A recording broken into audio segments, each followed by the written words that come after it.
Cashflow Diary Podcast, episode 468.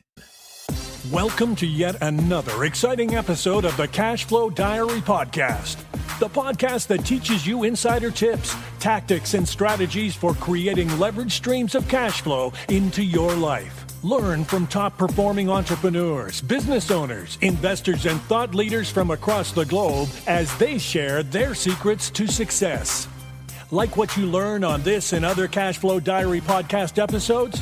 Go to learninvestingnow.com and sign up to receive powerful tips and information that will help you succeed as an entrepreneur and investor.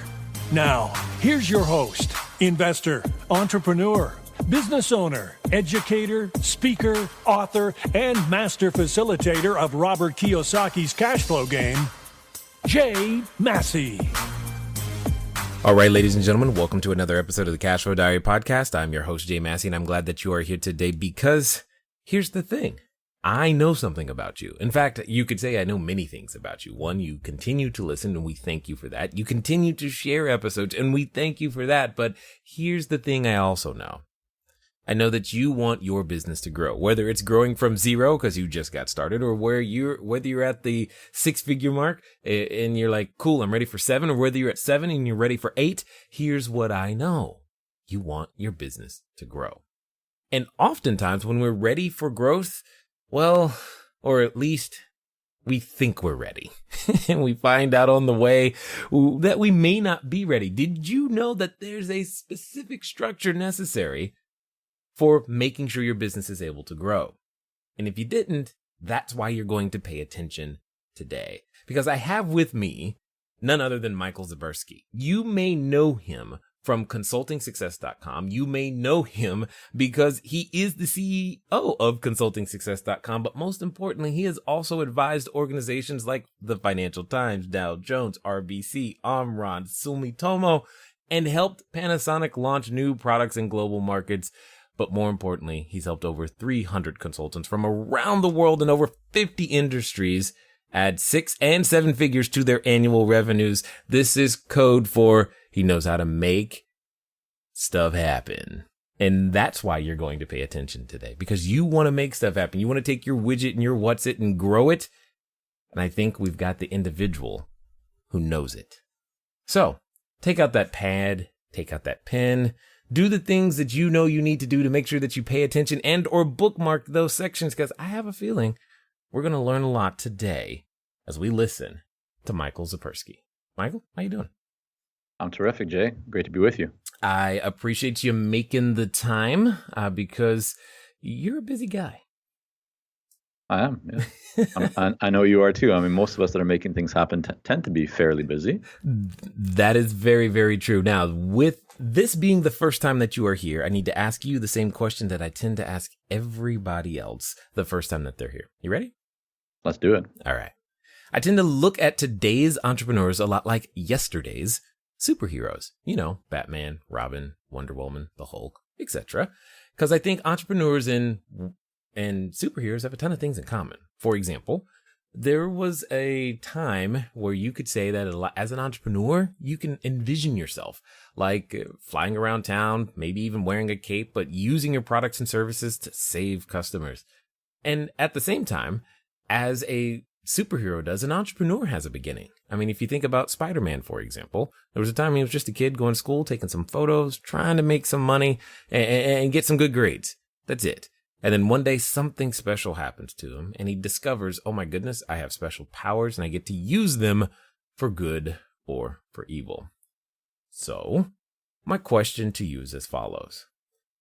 Before the work that you have done being appearing in Huffington Post or Financial Times, Fox Business, before your book, The Elite Consulting Mind, and the other books you have written, before the 300 consultants we talked about, and all of the industries and the places that you've been and the things that people know you for today, what we want to know is, who is Michael Zipursky?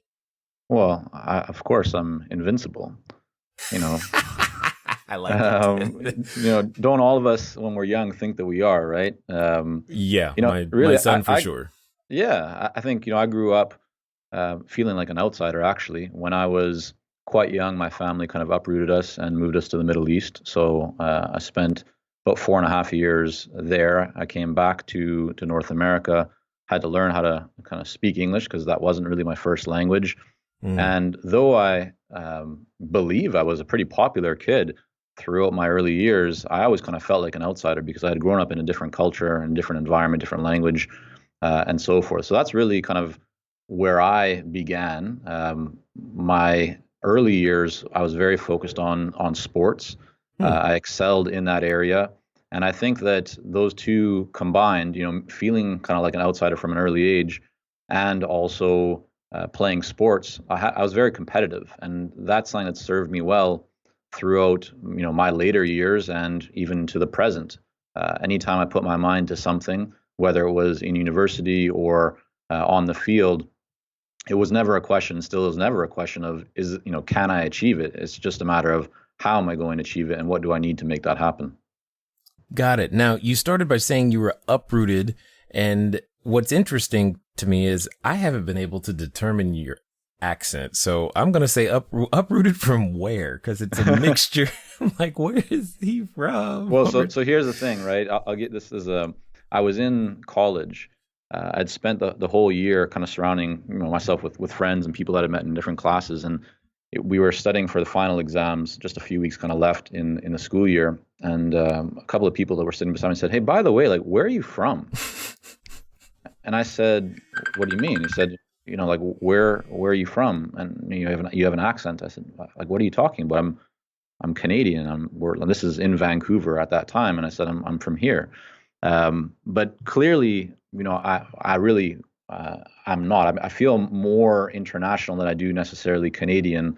I was born in Toronto. My parents moved my sister and I to Israel when I was 2 years old. I spent from about 2 to 6.5 living in Israel, and then moved to Vancouver at that time. And so I didn't speak English.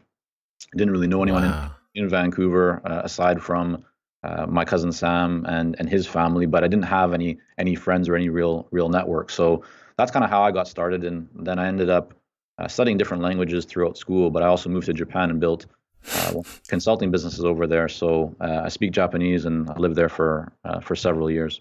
Okay, so if we're compiling the list, we've got, I'm assuming, English, because you're doing good right now, and then we've got Japanese, and I'm going to assume Arabic too? No, Hebrew. Hebrew? Okay. Yeah. And then I studied French in school. And then okay, got it. I assumed French as well. All right, now that makes sense. So it's a mixture of all of those things. Well, in addition to your other languages, what I hear is that you also you speak the language of business very well. But before we go down there, you mentioned sports, and because I always believe there are a couple of classes of individuals that have an advantage in business. Artists, for sure. Including, the paints, the musicians, actors, etc. But I also think sports individuals have a very unfair advantage, because one of the things that I believe happens in a lot of sports is that you get to practice at failing. You get to practice at failing, which is a skill set that a lot of us have lost. So I'm curious to know which sport it is that you call yours. Yeah, well, actually, I would maybe just respond to that and say that I think it's actually a very fair advantage, because anyone that's put their time into sports knows it's not easy, knows that it requires a lot of dedication, hard work, commitment, and so anyone that has that advantage, I think they've earned it. But my sports kind of resembles my languages in that I started off at a young age playing soccer, then I played baseball, then I did rugby. Then I did a little bit of basketball, but really where I kind of rose up to the highest levels was in track and field. I was very competitive in that, was at a point where, was starting to look at taking scholarship opportunities to go to a U.S. university. I was in high school, and I was, winning many of the city championships and so forth. But there was one guy kind of in our state championships, or we call them provincials, who I could never beat. He was always number one and I was number two. His name is Dylan Armstrong, and he went on to actually win bronze for Canada at the Olympics. Well, I would say that that's not a bad person to come number 2 behind.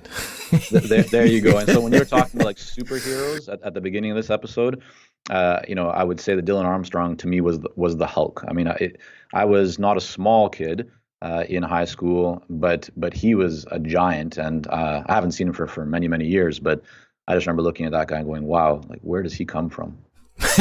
Right? Like what are you eating? Because I don't understand. Aren't we both human?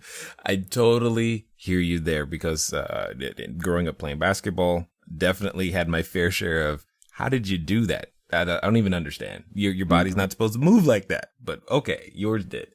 Now, with all that being said, though, and we'll take your fair advantage into play, what I would love to know is how do we go from track and field to consultingsuccess.com? Because I think there's a path there and a journey that would be interesting to hear.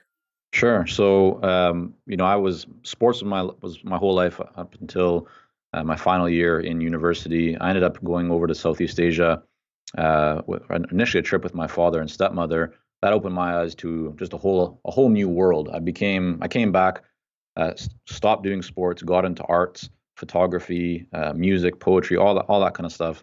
And then my cousin Sam and I had decided, we've been like brothers since we were young, and we decided that we would actually go back to Southeast Asia. So we spent about a month plus in Vietnam. This was when I was, pretty young, 16 or so years old. And at that time, we decided that we would do a business together.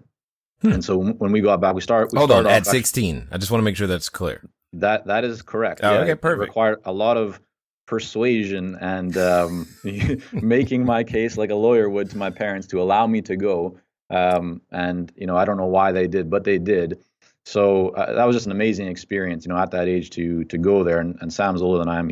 At that time he was probably 19, so still a young guy. But it really made a profound impact. I just want to make sure I heard this correctly. Yeah. A 19-year-old and 16-year-old together in a foreign country. Yep, in Vietnam, and it had only been open for a decade or so to foreigners at that time. So it was quite an experience.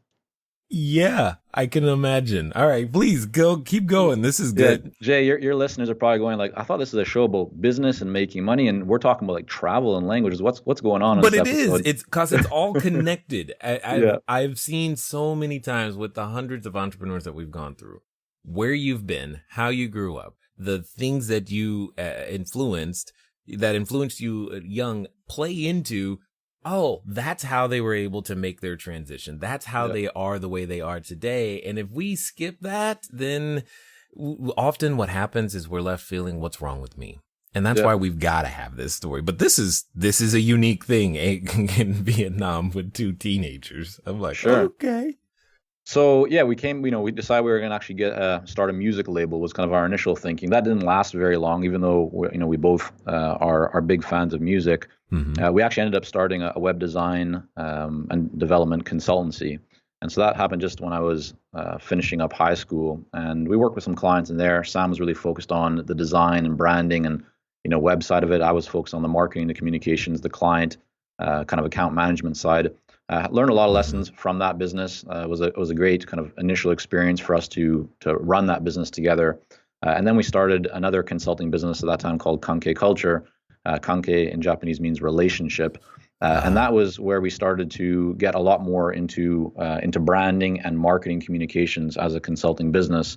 So we worked with some local clients, but I ended up actually moving to Japan not long after that. And that's where we started to work with companies like Panasonic and Dow Jones Japan and Financial Times Japan and Sumitomo and Panasonic and a whole bunch of others. So essentially set up the branch office for our business over there, work with some very large, $1 billion plus organizations, helping them to market and communicate more effectively into English speaking markets.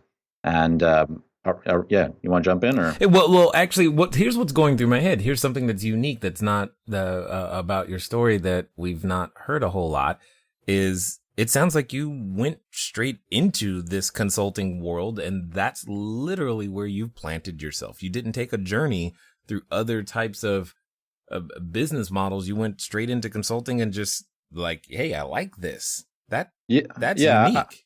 I would say that's true. I mean, I did a whole bunch of random jobs when I was younger, whether it was selling sneakers or helping my stepfather at his electronics shop. When I first went into college, I really wanted to go and study. And in Japan, I actually just had met my wife, but at that time we were just dating, and she moved back to Japan, and I really wanted to go over there and be able to study. So this was my first year in college. Didn't have the money to go and do that, so I worked all kinds of random jobs that summer, from selling Cutco knives, which probably a lot of people have done, which was a great experience, by the way, and I did quite well at that. But I also lay down sod, like big bales of brass, heavy ones. I worked in a lighting factory, moving boxes, even though I had a bit of an allergy at that time to dust mite. Not a fun experience, but I did what I had to do to get the money to go. And so at the same time, kind of applying our business in the background and making some money on the side. But you're right, I wasn't formally trained in working for a large organization or working for a consulting business. We just started applying what we knew. I was reading a lot, studying a lot, and then just applying it directly into the world of business and improving from there. So then I have a very what I think is going to be an interesting question. If that's how you grew up in the business world, was university necessary? No, I don't think. Wow, it was. You wasted no time in response on that one. Yeah, I've never been a big fan of education, and when I say that, I don't want people to take that in the wrong way. I think there's a lot of value in education, and some people love it. My wife absolutely loved studying. From the time I was young, all I cared about was sports, and I didn't care about school. I didn't actually read a full book until I was probably in grade 10. When I had to read books for school, I would get the Coles Notes versions, the summarized versions, and get through those, or I'd have someone update me on what I should have been reading. I wasn't interested in that. And then even when I went into university, while I started to enjoy the process of learning a little bit more, I moved from sitting always at the back of the class scribbling notes to actually, or scribbling drawings or whatever, to sitting at the front of the class actually taking notes. But I did that because I wanted to finish that process as quickly as possible, and I just wanted to do a good job at it. And I also, early on in university, there were some grants and scholarships available if you did very well. And so I figured, well, hey, I can make some money to go and travel and head over to Japan if I work hard at this. So that's really what I did. But when I was in Japan, I was now midway through my 4 years in university. I was building up the business over there while I was in university initially, and things were going really well. And I actually thought to myself, maybe I should just forget university and continue building this business. Gave it some thought. I asked my parents for their opinion, and they said, yeah, listen, you can always go back to Japan, finish. Our suggestion is to finish. Of course, they came from a different background in terms of schooling, but I thought, that's not a bad idea. Let me go back. I'm going to go back. I'm going to finish my last year at that time, because I was actually now at my third year doing as an exchange student in Japan as I was building the business. So I went back, finished my fourth year university at the University of British Columbia. Couldn't wait to get out of there. I was this fourth year student walking around lost on this huge, massive campus of 40,000 plus people, asking first year students where this building was, because I didn't know where I was. But I got it done, and I went right back to Japan as soon as that was finished, and continued to build the business from there. Well, here's something that I'm finding interesting as you keep talking. You seem to have an uncanny ability to do something that I think a lot more entrepreneurs could benefit from, simply meaning you seem to be able to keep your goal present, not just in front of you, not just aware, but present. And you're allowing it to continually guide your actions with that, with such clarity. So I'm curious to know where that comes from for you. Yeah, I think it's a great question, and I don't necessarily know there is an answer for me that jumps out, but my assumption, my guess is I could trace it back to my early days when I, moved to this country, and what felt like an outsider. I had to make decisions. I had to work towards a goal, and then later when I got into sports, there's always a goal, right? There's always a place, like a destination that you need to get to, and so I always had my eye on that. I remember being in university and being told, like my first year in college, actually, it wasn't even a university. I was in a program that was called an Asian Studies program. So you learn all about Asia. It was very focused on like geography and history and culture and language. But I was interested in business. I've always, from a young age, been interested in business and commerce. And so I had to figure out, how could I start taking classes that would also include like business, like whether it was accounting or international law or marketing and so forth. But I wasn't allowed. But that didn't stop me. I just decided, I'm going to go to the head of the program, the dean of this program, and have a conversation. They said, listen, no, you can't do that. That's not how this works. I said, well, but why not? Like, I want to be a happy student. This is why I want to do it. I think others could also maybe benefit from it. And long story short, they ended up changing the program, because of that. So it's something that I think anyone can do. It's just a matter of deciding, do you really want something? Like, how committed are you to whatever the decision is or the goals that you have, and then do your actions support that commitment? And unfortunately for a lot of people, they don't, but we all have the choice. But and here's what's coming clear for me. As you continue to talk, I'm going in the back of my head, this is why he's a great consultant, because I'm assuming what you're bringing to the table is this same mindset, the same ability to get really, really clear. So with that, I've got to ask, when a client approaches you and says, hey, we're at, whatever figure we're at, we'd like to increase that by 20 to 30%. I'm going to assume that some of what we're talking about right now is exactly what you're doing, because it would only stand to reason to me that you would function that way. Am I close?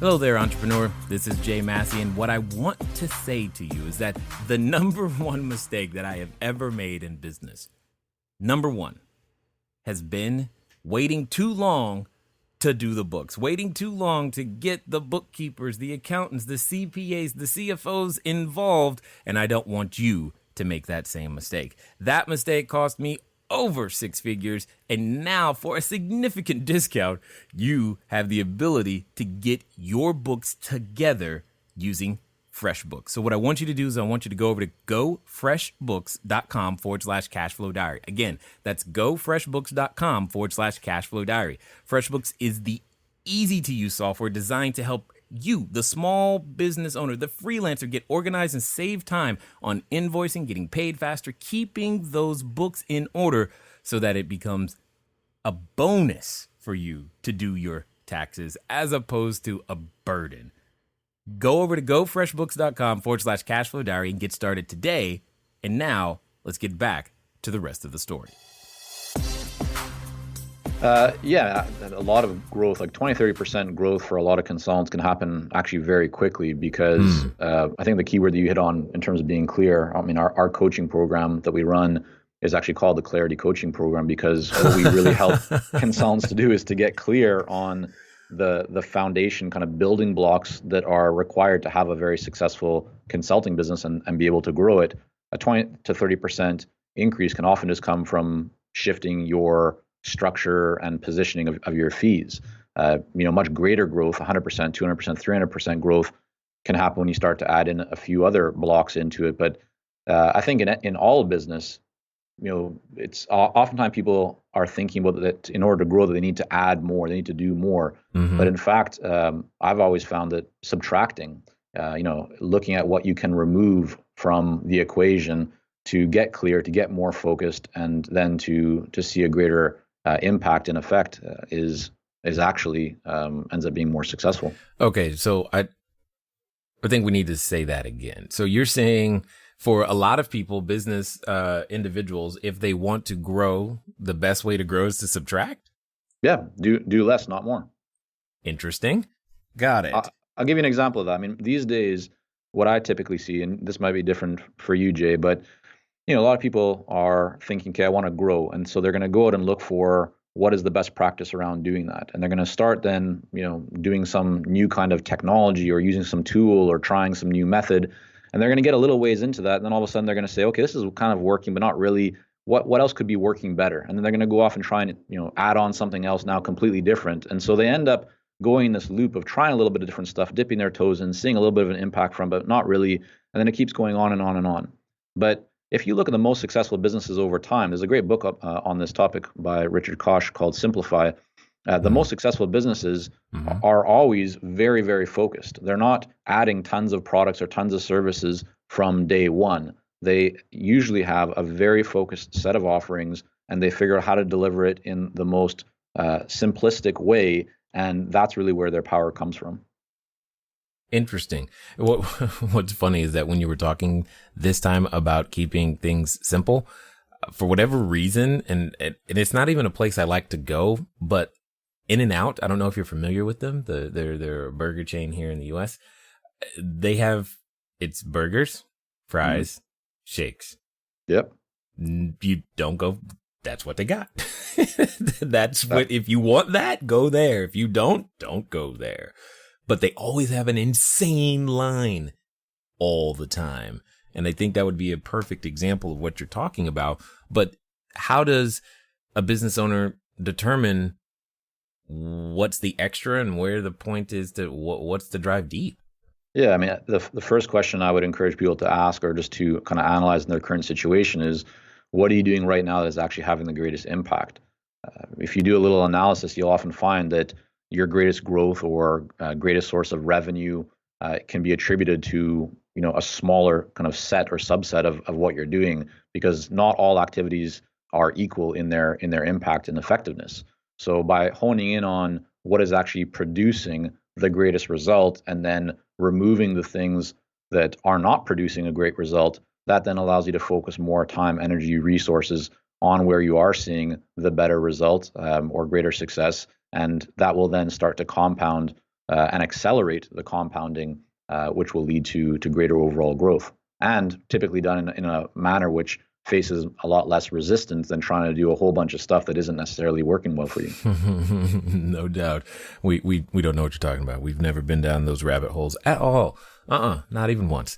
So with all of that being said, what would you say, I mean, in the individuals that you've worked with, in the businesses that you've been exposed to and that you've helped grow, what are the things that stop us? Like for the entrepreneur that's listening and saying, yeah, I want to grow, but okay, Mike, help me figure out what's in my way. What are those common roadblocks that you have found that are in the way of the growth that many of us are seeking? Yeah, that's a great question. The number one thing that is in people's ways, it's actually the same for every single person, and it's themselves. Huh. Okay. Explain. So typically, what's holding us back is not a lack of knowledge. Okay. It's not that we don't have the right strategy or the right tactics. It's our mindset.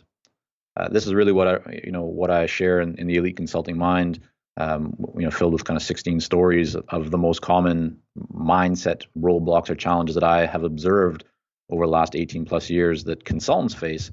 Mm-hmm. But they're directly applicable to entrepreneurs as well. Right? Even if you think about, and for all everyone listening right now, think about something that you've wanted to accomplish or some goal that you have. And if you really ask yourself, well, do you know what you need to do to get there? Quite often we say, yeah, I know what I need to do to get there. So then the question becomes, okay, it's not an issue then of knowledge or skill. It's a question of why aren't you doing what you need to do to get there? And an example of that would be, let's say that you're a consultant and you want to grow your business. Well, you know that you need to talk to a prospective buyer in order to land a deal, right? To be able to send a proposal and have a really meaningful conversation. Well, then why are you not doing that? Why are you spending so much time on social media or on trying to figure out webinars or playing with your website or updating your business plan, right? Why are you doing those things when you could identify an ideal client and just reach out to them directly? Now, not every single person you reach out to is going to say yes to having a conversation with you, but you'll raise your chances of having that conversation by taking action. So instead of just building things, you need to actually get out of the building. And so the question is, why aren't you doing that? And that's really what, it comes back to mindset, because oftentimes people have fears. They worry about what will happen if someone says no. They want everything to be perfect because they believe that having things just perfect, their materials and so forth, will give them a better chance of seeing results. But the most successful people know that it's not about having things all perfect. It's getting out there as quickly as possible, because that's where you actually start to get real feedback from your ideal clients, from the marketplace. And then you can incorporate that feedback into what you're doing to make it better. But if you're always holding back taking that action because you want things to be just perfect, and you're spending your time on activities that make you feel like you're productive, but in fact, really what you're doing is you're spending your time on activities that are not productive, right? They're activities that are easy and comfortable for you to do, right? Then you're holding your real true potential from being realized. So Okay. I'm going to play devil's advocate for a moment, because I know someone listening, they would want to say to you, but Michael, if I get my website done, or if I finish working on my podcast, or if I finish working on these videos in the YouTube channel, then I can reach more people. And isn't that important? So the answer is yes, sure, it's important, but it's all about what stage you're at in your business right now. So as an example, take let's say writing articles. Writing articles are great, right? But do you have a platform to get those articles in front of your ideal clients right now? If you're just publishing lots of content on your blog, that's a long-term game. You might be comfortable doing that, but is that the best path for you to take if your number one goal right now is to generate more cash flow and to land more deals? Probably not. So you need to be very clear on what activity or what action is going to produce the result that you want based on the stage of business that you're at right now. So yes, updating your website or working on a podcast, all these things can work. I'm not going to sit here and tell you that any of these things are not effective. I'm not going to bash all of them or any of them, because they can all work. The question is not can they work or not. The question is what is most effective and efficient and will have the greatest impact for your specific situation right now. Got it. Now, because the reason I wanted to ask that, because again, not only are there a number of people listening who can't ask you that question, I know that's what you're thinking, but then there's also this other big monster. We'll call it, just social media, etc. But really, what I think is the conversation is, well, Michael, if I am out there focused on one person, how do I make sure that if that person says no, then I have another person to talk to when I come back to the office? Because I need a way for my marketing to keep working while I'm trying to, help one particular individual. Because otherwise they're in this roller coaster. At least that's what I've seen. Sure. I mean, the key to that is setting up what we call a marketing engine. It's making sure that you have a system and process in place that allows you to get in front of ideal clients on a consistent, ongoing basis, right? So that you're not going through that roller coaster. That allows you to build up a pipeline of opportunities. So you're always having different prospects, buyers, prospective clients moving through at different stages. That is critical. But hold on. But doesn't this feel a little bit like a chicken or the egg? Like, which one comes first? I can only do so much in any one given day. If I'm supposed to build this engine, if I'm not building the engine because I'm working with a person, then how do I decide which one comes first? Well, what comes first is going out and meeting with prospective clients, setting up whether that's in person or on the phone. That having that first conversation, if that's the stage you're at, like just getting started, that's what you want to focus on rather than just getting all of your materials ready, because you could spend a lot of time trying to perfect, let's say, your messaging on what you think is important, but when you actually put it out to the marketplace, the market might not want that at all. A lot of us have been through that experience. I know personally. I've built a product about several years ago. Sam and I put $20,000 into developing this, only to find out the market didn't actually want it. So we had to completely shift our whole focus, and luckily we were able to turn that business very profitable and sell it later on. But it was that was a really interesting learning experience, because we thought we knew what the market wanted, but clearly we didn't. So really what I'm encouraging people to do here is just to get out, right? To figure out for your specific situation right now, what do you feel that it will have the greatest impact and that will move you as close as possible to the opportunity to make a sale. And for most people in professional services, that is really about getting in front of ideal clients. And so is there an event that you can go to right now? Is there a place that you can speak at right now? Can you just identify who your ideal clients are on LinkedIn and start reaching out and building meaningful relationships with them right now? As you start doing that, yes, you're going to start landing proposal opportunities. You're going to have then clients that you're working with. You're going to have to start to balance your time between delivery and doing your marketing. But the key thing is that you're always working on your marketing so that you always have a pipeline of opportunities and you don't have all of your eggs in one basket. You're diversifying and you're building real stability into your business. You know what's funny, Michael? It's like you knew the next question I was going, because I was going to keep playing this devil's advocate position for a little while, because I was going to say, But Mike, now if I'm out there working with it and working to get somebody, eventually someone's going to say yes, but now I have to spend all my time delivering. How do I keep the marketing going so I'm not stressed in the back of my head? Yeah, I mean, we have a lot of consultants that reach out to us who are in that exact same situation. They've either been working kind of as a contractor, part of an agency, calling themselves consultants, but really they haven't been building their own business. They've been building someone else's, or they've had just, one client, all their eggs in one basket. It's been a big project, and now that's starting to wind down or end, and like the next client isn't in sight. So the key thing is, even as you start, building your business and you're taking on more clients and you're very busy with delivery, you always have to have your foot on the pedal. Because if you don't, think about it like a car. You take your foot off the pedal, you might coast for a little while, and that's all fine. But you're going to start to really slow down, and then the car's going to come to an abrupt halt, and then you're going to be left kind of scratching your head. So as you take on more clients and you're doing more and more delivery, you may take your foot off the pedal a little bit, or ease off, I should say, so that you're not doing as much marketing, as much outreach. And you also shift the type of marketing and outreach that you're doing. In the early days, you should be doing a lot more, direct outreach, because the other stuff is more longer term. But as you start getting more clients, now you can start doing the other forms of marketing that are longer term, have more impact, kind of reaching more people at one time, call it articles or speaking or doing podcasts or things of that nature. But those typically take a little while, right, to start seeing an impact from. So if you do that too early on, then you're going to have, you'll be waiting a while. But as you start picking up more clients, you shift your marketing more a little bit onto the long term, less necessarily on the direct outreach. But again, you're building up this pipeline. So when you're doing more delivery, right, you're not taking your foot completely off the marketing pedal. You're just easing off a little bit to give yourself more time to deliver, but you're making sure that you're always still bringing in, new prospective clients into that mix.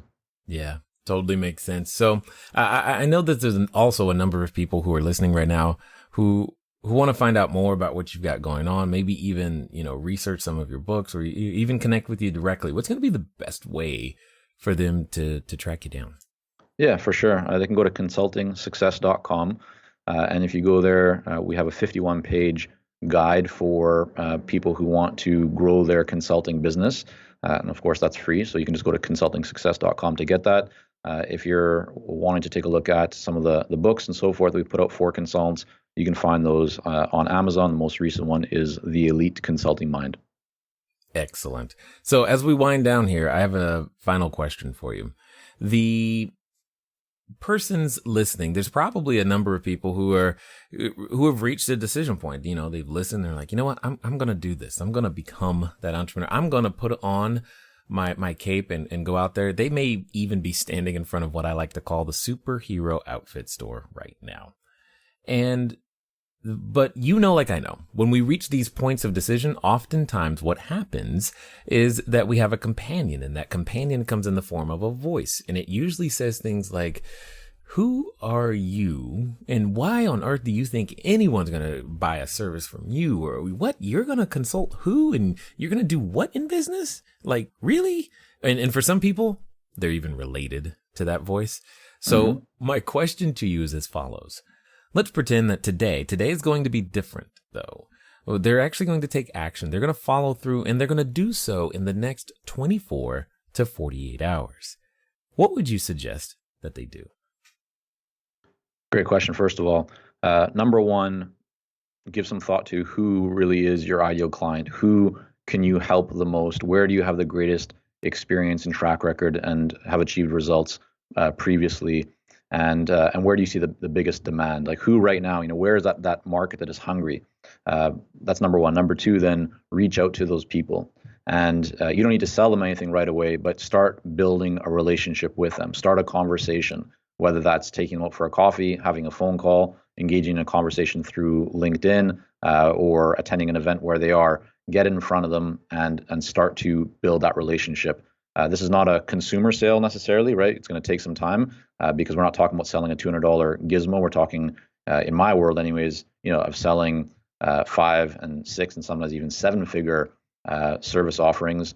So you want to start to establish that relationship with them. And I think if you just get very clear on those two things, who really is your ideal client, and then start to find out where they are right now, where can you engage with them right away. And you can do that effectively through LinkedIn or other platforms, and literally within 24 hours, start to connect and start to engage in a conversation. And that'll be a really good first step to get things moving, because you'll be able to build on that and go from there. Excellent. I absolutely appreciate your wisdom, your knowledge, and your insight, and most importantly, taking the time to share it with us here today at the Cashflow Diary, sir. My pleasure. Been a lot of fun. All right, ladies and gentlemen, you know what time it is. It's time for you to move at the speed of instruction. What does that mean? That means today you're going over to consultingsuccess.com. You're downloading that article or that book that's 51 pages of killer information that I know you need. But more importantly than that, you're going to take some direct action. Why not get on LinkedIn? Why not reach out to someone? Why not reach out to many someones right now? Because you know, like I know, it's always the right time for more revenue. Ladies and gentlemen, it's been fun talking to you today. I look forward to talking to you soon. Until next time.